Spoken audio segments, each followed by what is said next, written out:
Hey, good morning, everyone. Jim McDermott here. We are ready to start our July 29th edition of the DAACAT. So glad to have you on board. Got, of course, Nora and Dustin along as usual. And a pretty familiar looking agenda. So we'll start with trivia questions. So have those trigger fingers ready to go with an answer. Talk a little bit about stress on crops. That has been a topic, hasn't it, Nora and Dustin? Diseases, of course, you always want to keep an eye on those, see what they're doing, and then get to that point of the year where, a lot of the applications of either fungicides or even insecticide, fertility has already been done, but, what can we still manage? Are there things that we can still control here for the rest of, in some cases, 6 weeks of the growing season on corn and soybeans, and finish with our spotlight product. But I thought start off maybe just from the three of us, we'd give a perspective on, in general, just on what we're seeing right now in the crops and maybe some surprises or anything that's showing up that we didn't necessarily expect. So, Dustin, you mind starting us off Yeah, that I way? can I can start. Obviously we could use a rainfall the way we were talking on Thursday night. Hopefully that comes through fruition. Really as a whole, the crop has held in pretty well. Obviously the beans are showing a little bit more stress. Our hilltops, our eroded knobs and lighter areas have definitely been burning up the last couple weeks. But as a whole, we've held in there really well. R4 on beans, a lot of fungicides still going on. Very little insect pressure, few calls on spider mites, very low aphid pressure. Really, disease pressure in corns have been low as well, besides the bacterial kind. So, a lot of bacterial leaf streak and a lot, I'm not going to say a lot, but probably a higher incidence of Goss's wilt east of Highway 71 than what we've seen, in several years. But as a whole, hopefully, make it through the next couple days, catch a rain on Thursday night. We still have really good yield potential out there. No, good. Nora, how about for your area?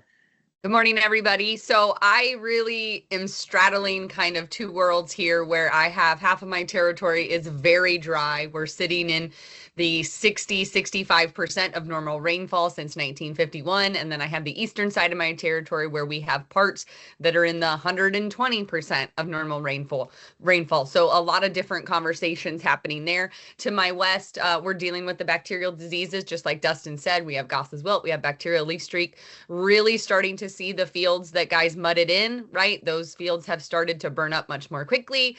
We're starting to lose a lot of that lower canopy. It's thinning out. Seeing some spider mites.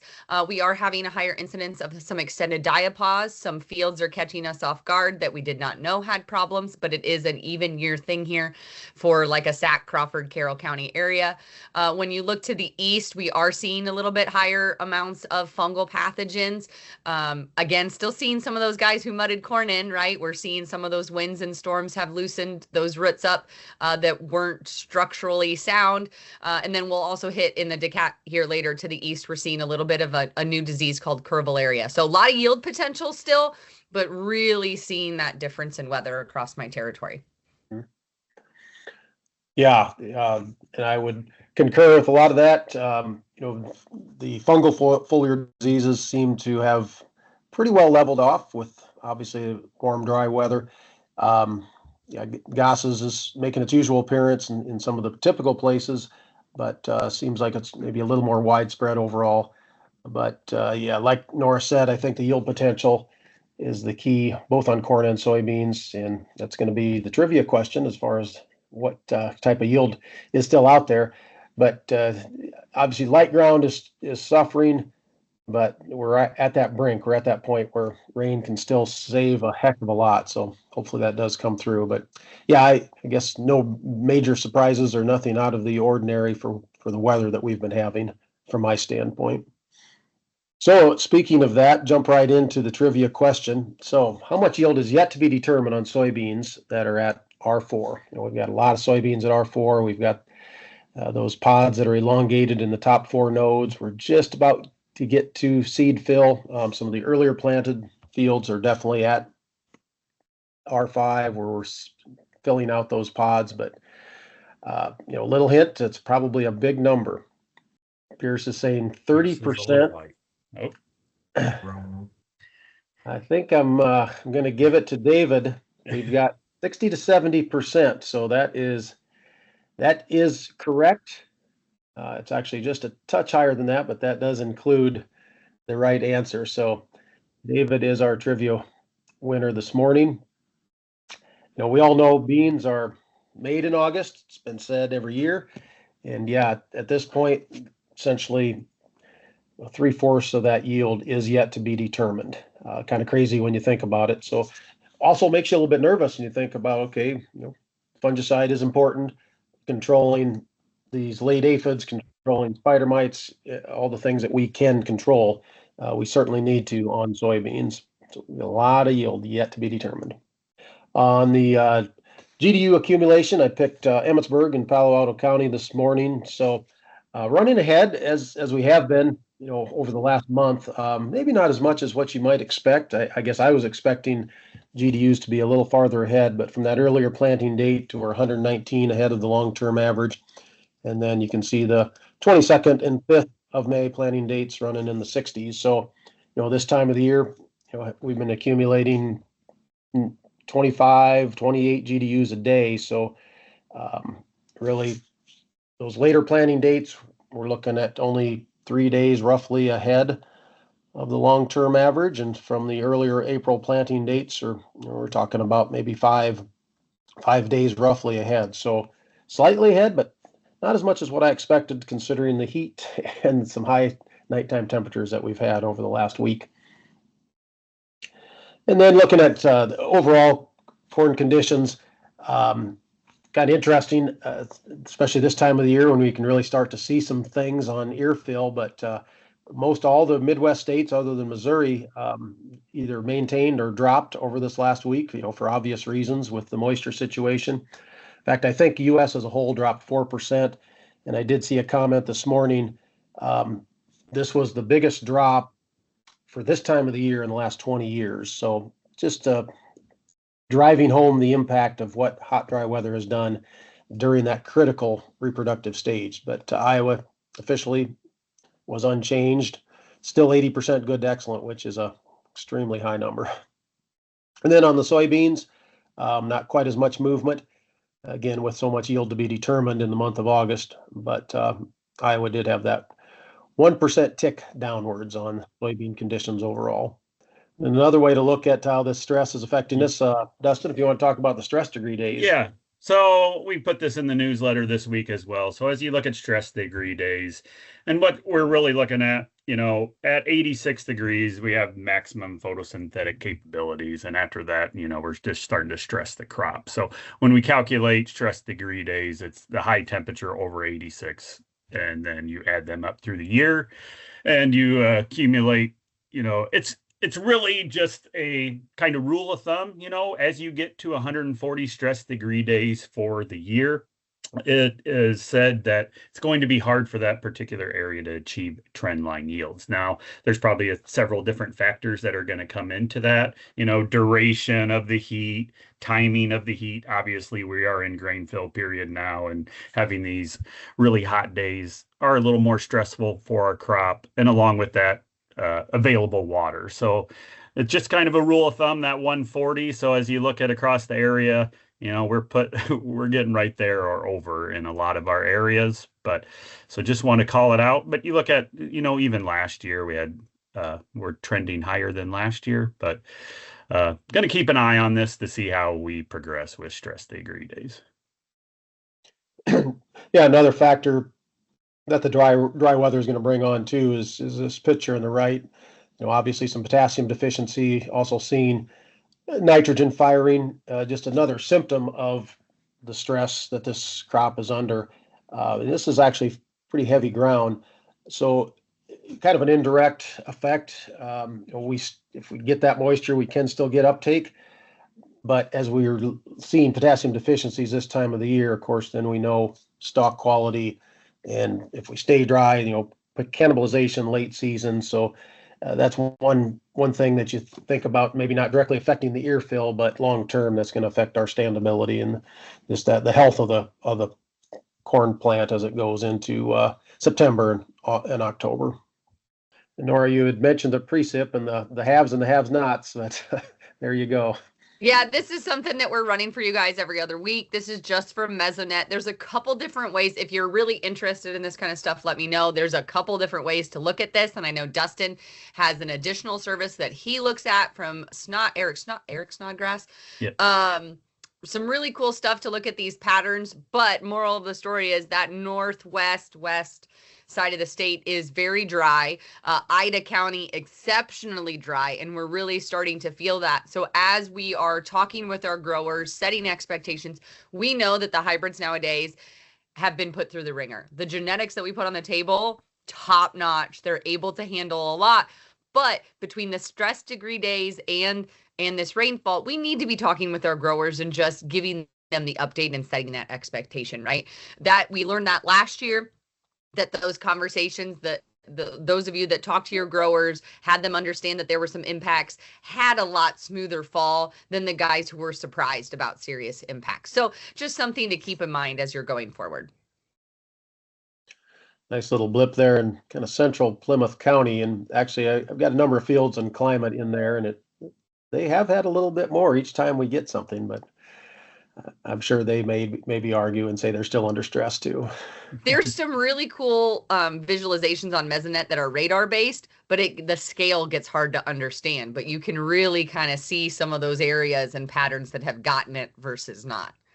Mm-hmm. Yeah. And then, of course, just like we were talking about how much yield is yet on soybeans, corn as well, or how much yield also can be lost as we move into this very critical period. So a lot of corn getting into that dough stage, R4, just over a month before we get to black layer. I'd say in most cases we're probably more like 50 or 40, 45 days, but always kind of a shocking figure seeing how many inches of soil water, which of course can be rainfall, can be provided by the soil. So we've got a lot of moisture yet to be needed to finish this crop out. And of course, on corn, we're talking about 50% of the yield is yet to be determined. One thing I point out too, just looking at this growth stage, I've seen it myself and had a few comments too from dealers. There does seem to be fields where you'll see an ear at R4, and then maybe the next row you'll see an ear that is blister. And I have seen this in past years to some extent. Maybe this year a little bit more. Tends to be a function of stress. Sometimes you can get delayed tassel emergence if we've got stress, hot weather stress right at tasseling in R1 stage. So I assume that's what's going on, but just something I thought I'd mention because I have seen a little bit of that over this last week. Then jumping into the soybeans, like we had hit on, we've got only 20 to 30% of the yield has been attained, so a lot yet to go, and similar figures as far as the amount of water needed to finish this crop out if we are sitting at R4. And diseases. So a little bit of a quick update on the ID, and we have talked about this in the past, but I think this map, it doesn't tell the whole story. It's just a matter of who's turned in samples to date. But as of yesterday, southern rust officially, plenty of places in Iowa, and I would certainly say that there are places in northwest Iowa where it has been spotted at low levels, but just not showing up on the ID map. And then same thing on the tar spot, continues to be spotted around us. Nebraska's pretty well filled in, southwest Minnesota, and a lot of Iowa. Maybe a lot of northwest Iowa just knows we have it and it's not going to turn into anything. But I guess Nora and Dustin, from your standpoint on these two key diseases, what do you think the extent is out in the fields? I've seen very, very low levels. I have spotted a little bit of lesion of a tar spot here and there, but really low. Southern rust, have not. As I look at that map, I'm not saying we're out of the woods yet, but as you look at that rainfall map, that southeast quarter of the state, they've had a lot more rain. And you think back to a year ago, wettest July on record, ramped up southern rust exponentially across the state, where that eastern half of the state's been wetter. Not as surprising that they've had a little more southern rust, but not out of the woods. But every day that goes by that we don't see it, hopefully less yield impacting this year than it was a year ago. I agree. I'm big on turning it in. If I find it, I turn it in, and I haven't found it. Yep, and I know you're looking too. So not very widespread, and compared to last year, we're just starting to kick in on both of these diseases. So the potential is still there, depending on if we do change this weather pattern into a more of a wetter, more humid environment. And going through the disease outlook maps, haven't got the updated one yet this week. I'll probably get it today, most likely. But this would be as of last week, and the projections are going forward for the next month, going to mid-August. Well, gray leaf spot in the moderate category. I know in the south they are seeing a fair amount. Most of the gray leaf spot right now is one of those, okay, is it bacterial leaf streak or gray leaf spot? And more often than not, it is BLS. On the northern cornleaf blight, we've been seeing this for quite a while now. I guess I personally haven't seen it blow up or seen any real high levels, but a lot of cases where it's out there. And of course, it needs a little bit cooler weather. And then on the southern rust front, officially we're in the moderate category. We've got some high potential risk levels coming up to Kansas, almost touching Nebraska. And just by comparison, the map from last year, basically the same date. So we did have the high come up a little bit higher, but as far as moderate and low, we're kind of in the same boat we were last year at this time. Just to flip back, you can see where we're at this year as compared to last year. And Jacob's asking, has anyone seen southern rust? So I would say yes to that. Personally, looking at fields, I don't think I've seen it. I've gotten some pictures that I would say are 99% southern rust in northwest Iowa, but at very low levels. So I would say yes, answer would be yes, that it's seen in northwest Iowa, but at very low levels. Does that sound accurate, Nora and Dustin? Yeah, that's exactly what I've seen. I haven't seen it with my own eyes, but a couple pictures that look pretty suspect. Right. Jim, I had a guy ask me if he has not applied anything for a fungicide yet, with what we've got coming in for weather, would you apply a fungicide now for the southern rust with it being detected as close as Webster County? Yeah, my answer to that would be, I don't know if it'd be specifically for southern rust, but looking at what we have yet to come on the growing season, the fact that we've got a good crop out there, we've got some more moisture chances, we've got a number of diseases at low levels. I would say it's still worthwhile. The data last year showed some R4 applications showing some pretty good return. So every field you have to treat individual, what growth stage is it at, what yield potential, a lot of those factors. Even what kind of disease you're seeing in that particular field. But as far as getting a return on investment, spraying fungicide on corn, I'd say the chances are still good. Then a few of the others, as far as our disease outlook, common rust, of course, it's been out there for at least 4 to 5 weeks, typically at the low levels. Most of the hybrids have good tolerance there, so still moderate to low overall risk levels. As we get more into the heat of the summer, you don't tend to see common rust take off too terribly fast. And then lastly, on the tar spot side, we're at that point where big difference east to west in the state, and mainly based on those rainfall patterns. But we'll see.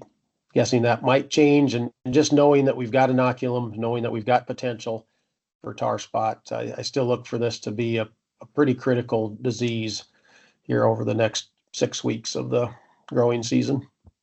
So guys, something that I want to call your attention to, that I get at least a picture a day, if not more, is a relatively new pathogen to the United States called curvularia, and that is a mouthful. It took me a full year. I had to have one of my FSRs say it in trainings all last fall before I could get it right. So curvularia leaf spot is a pathogen that was first identified in the United States in 2017. Last year was the first year it was identified in Iowa. It has tropical backgrounds, but is actually the third most impactful corn pathogen in China. So it is favored by warm tropical conditions. It does not seem to have a problem with these, the heat we're seeing, and it uses a little bit less water. It seems a little less leaf wetness than some of the other major pathogens we're seeing. So it is believed that it does overwinter here because of the conditions that it overwinters in China. It has not been confirmed here, but we're under the assumption that it is overwintering in our residue, and it is moving into the plant with splashing rain, wind, all the normal things that we see from pathogens. And it can be really tricky to identify because the lesions are really small. So I have a couple different pictures here for you, and these are images. The very left small one, the kind of more brown color, that's from last year. These other images are from last week that I got.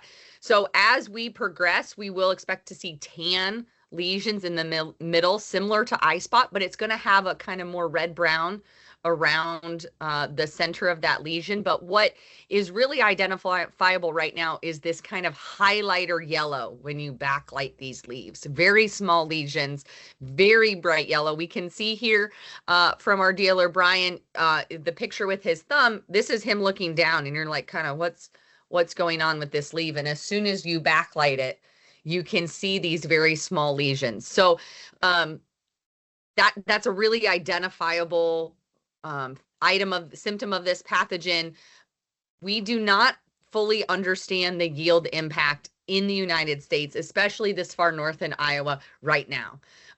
So when you guys ask what's the yield impact going to be, we don't really know. We know that it is impactful in China. They have been studying it in the southern US to try to understand what the impact from this pathogen is.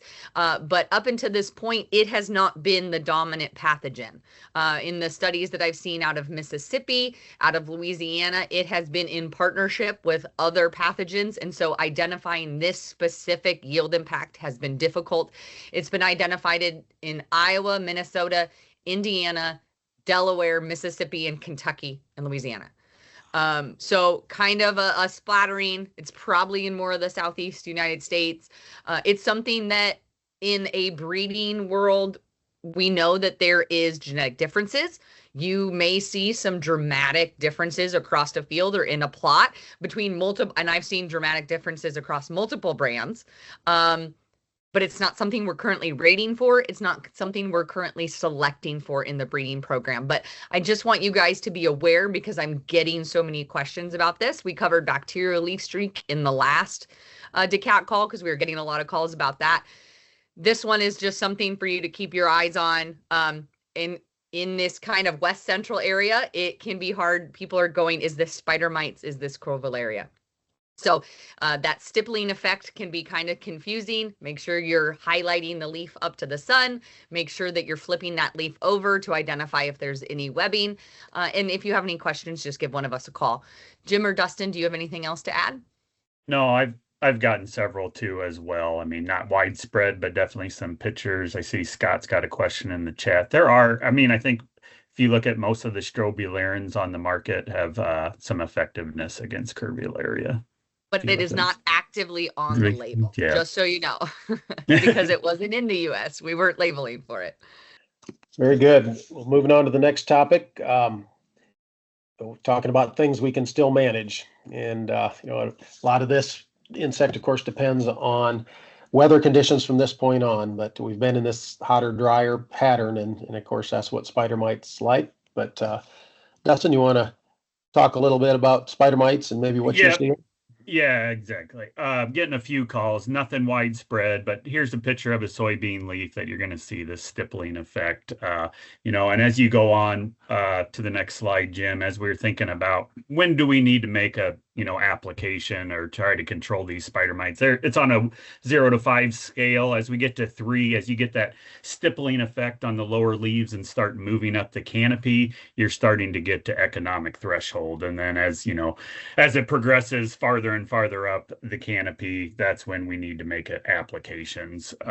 Hopefully, with the rain coming on Thursday, we can keep these at bay, but right now, pretty low levels. I don't know, Nora, Jim, are you seeing anything that's warrant treatment right now? It's pretty small and low levels.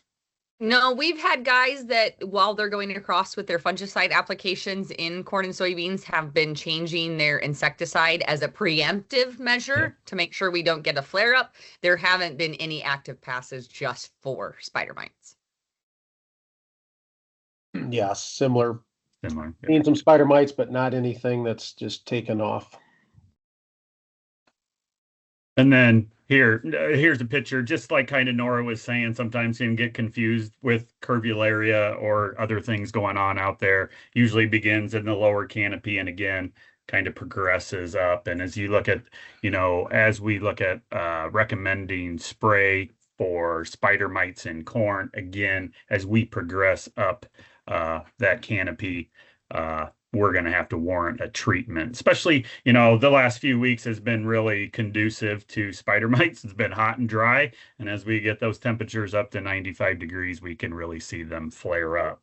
But as we think about different treatments as well, in corn, just like Nora was just alluding to, we really need to watch out what insecticides we are going to use as we are looking at treatment options. You want to go to the next slide, Jim? So these are just a few. Definitely bifenthrin, we use a lot of recommended rates. Zeal, kind of a miticide. That's going to target the eggs and immature larvae and nymphs. So it's a slower kill, and you're not going to get that quick knockdown. So if you'd spray a product like this, you might still see some spider mite activity on the leaves, but they are not going to reproduce. Chlorpyrifos, Lorsban, obviously still has somewhat of a soybean label. Kind of hard to get your hands on some of this product because it doesn't seem like anybody's producing it as much, but great product for spider mites. And dimate or dimethoate. Those are some. The biggest thing as you look at bifenthrin, it is a pyrethroid. And, really when you look at that pyrethroid, there's like 2 types of pyrethroids. This is the type 1, has a different chemical structure that really works on, killing our spider mites, where you look at these type 2 pyrethroids, be it lambdaci, Baythroid, Mustang, Max, those have a different chemical structure that are not effective against spider mites, and they really can cause a flare up basically. So why do they flare up? It's kind of like how we ding beans. It kind of causes a hormonal response in that spider mite that kind of accelerates that female spider mite's metabolism, gets them to grow faster, lay more eggs. And then really pyrethroids, the benefit of pyrethroids have been pretty long residuals, and we're going to hold off those beneficials that attack our spider mites. So there's kind of a double whammy there as we use these type 2 pyrethroids to control spider mites, that we flare them up and actually increase the populations. So just a couple things to keep an eye on when recommending different insecticides to control spider mites. I spent a number of years scouting in south central Nebraska, and I thought I'm done with spider mites once I moved back to Iowa. But that was kind of an every year deal out there, and it didn't have the products to control them, and very few products even to this day are effective on the eggs. So it's a tough critter to try to control, and it usually comes down to the weather. The weather does more than a lot of the insecticides anyway. But at least our spider mite problems tend to be very small, very much edge related and pockets as compared to some of the whole fields that we battle out in Nebraska and some of those areas in Kansas. Some of your home areas, Jacob Harrell, I noticed. Finish up here with the Spotlight product. All right, guys. Well, Our spotlight product this week is 116.96. It is a new VT4 Pro. This is bringing some yield stability, some agronomic stability at this RM to kind of pair with our runners like a 117.27. So this is going to be big, beautiful, beefy. I call it landlord corn. She's filling the row. She looks great from the road. Really showy plant at this RM, that dark green color that we really like to see. Emergence is a 2. I would say in my plots, it probably did not like the cold as well as some of our other products.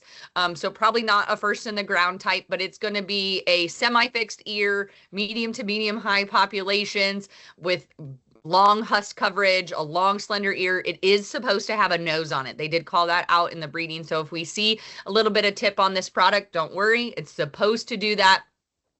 Bringing some great health for us, that GLS of a 4, the Goss's wilt of a 3. We are going to spray it if southern rust is present, and it's an average on tar spot. So pretty well-rounded, supposed to go in a lot of places. I know that we have it in a fair amount of plots. Dustin, I think you have it in some as well. So we're getting some good looks at it, and we'll be able to go with it this year. Just as a note, we didn't get plot seed to the north. And don't have much forecast, so it's volume-wise, don't get too excited. I don't know what you guys did for volumes, but for us, it's not really a player. Yeah, it is volume-wise small. Play. Yep. Yeah, but we're going to be watching it. It is looking pretty nice in some plots this year. Yeah, our products that we're keying in on around this maturity, 115, 55, 117, 89 for your 2 options below and above ground. But this is a complementary play to bring in and see where it fits. Absolutely. All right, well, we have reached that last magical slide. Just a couple minutes past our 8:30 goal, but certainly have time for questions or comments. Appreciate the questions so far and the comments in the chat. That always helps. But yeah, to a question as far as spider mites, I personally haven't seen anything get up to the ear leaf in corn. Pretty low levels. I have 1 year, not this year, but I have seen it before. Oh yeah, definitely seen it in past years. Yeah, not this year. But we are still in July. Technically speaking, yes. Just a couple more days. Well, good enough. Again, appreciate everyone for being on, and hopefully enjoy your day and get that rain coming. Everyone do their rain dance. Yeah, that's what I was Get your just gonna kids say. to do their rain dance.